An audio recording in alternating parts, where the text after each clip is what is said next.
हे guys, अस्सलाम वालेकुम। Welcome back to my YouTube channel. तो आज जो मैं आप लोगों के साथ मज़ेदार सी रेसिपी शेयर करने वाली हूँ, तो आप लोग जो है पूरी ही वॉच करिएगा। तो आप लोग को ये बहुत पसंद आएगी। आप लोग देखिएगा, ये बहुत मज़ेदार से बन के तैयार होती है। तो शुरू करते हैं बनाना। तो ये मैंने बीफ लिया था 2 केजी। इसको मैंने सिरका और नमक लगा के जो है रखा था आधे घंटे के लिए। उसके बाद जब इसमें से पानी निकला था तो मैंने इसे जो है पिसी हुई मिर्चें पानी में डाल के और जो है इसको मैंने पकाने के लिए रख दिया था। ये तकरीबन 1 घंटा हमने इसको पकाया था। ये इसका पानी है। ऐसे ही हमने इसे पकाना है। और इसमें जो मैंने स्पाइस यूज़ किया था वो किया था ये तिक्का मसाला शान का। बहुत ही मज़े का ये शान का मसाला होता है। आप लोग भी ज़रूर ट्राई करिएगा। तो उसके बाद मैंने जो है फ्राई पैन में जो है ज़ीरा जो है 2 टेबलस्पून और जो है पिसा सूखा धनिया, ये जो है मैंने इसको रोस्ट करना है ऐसे ही।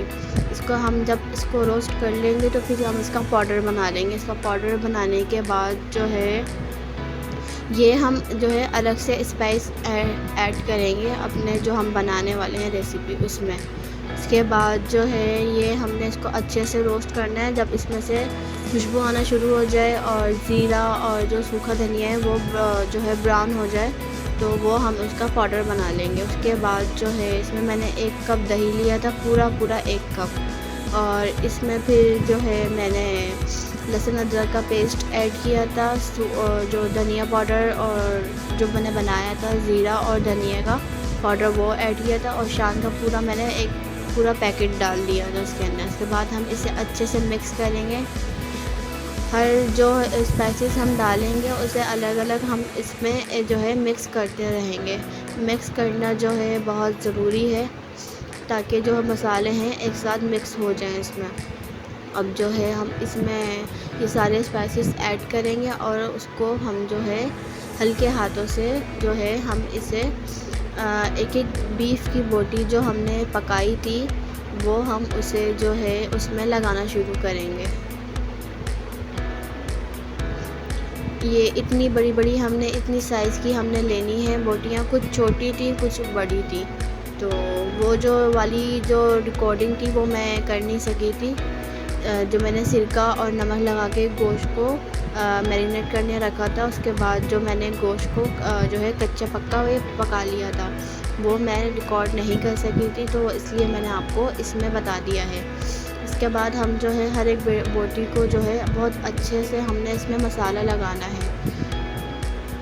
सब बोटियों पे बहुत अच्छे से हमने मसाला लगाना है इसमें बिल्कुल खोल के, ताकि जो है बोटियों के रेशे में अंदर से जब्स हो जाएं सारी।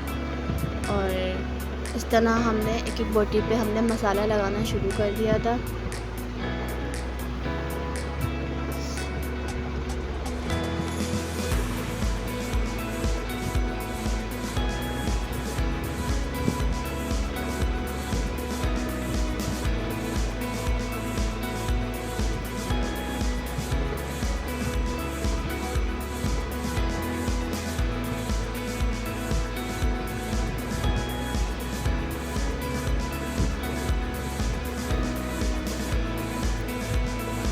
गोश्त को जो है हम पूरा नहीं बनाएंगे, सिर्फ 1 घंटा हमने गलाना है ताकि उसके अंदर डार्क ब्राउन कलर का कलर आ जाए।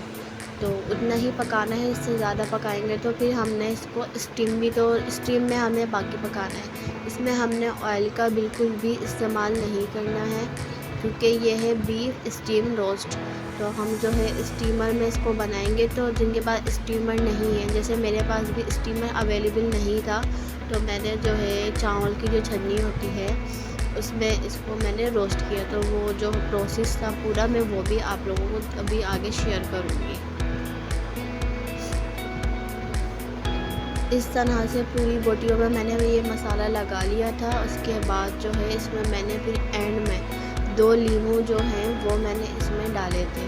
इस तरह से हमने 2 लीमू पूरे दोनों लीमू हम इसमें ऐड कर देंगे ऊपर से,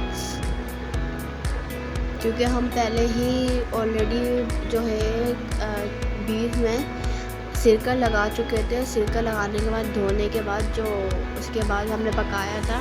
फिर अब मसाला लगाने के बाद एंड में हम इसमें लगाएंगे लीमू। पूरे दोनों नींबू मैंने इसमें डाल दिए थे।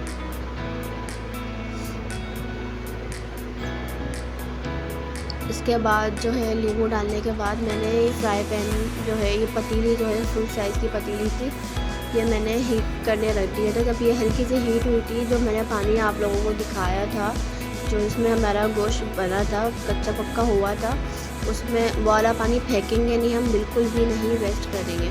उस पानी को हम इस पतीली में डाल देंगे और जो है फ्लेम को हाई कर देंगे। उसके बाद जो है ये मैं जो छन्नी है चावल की, इसमें मैंने रख दी थी। उसके बाद हम उसमें ऊपर से मलमल का कपड़ा रख देंगे, ताकि जो हमने मसाला ऐड किया है बीफ के ऊपर वो नीचे गिरे ना।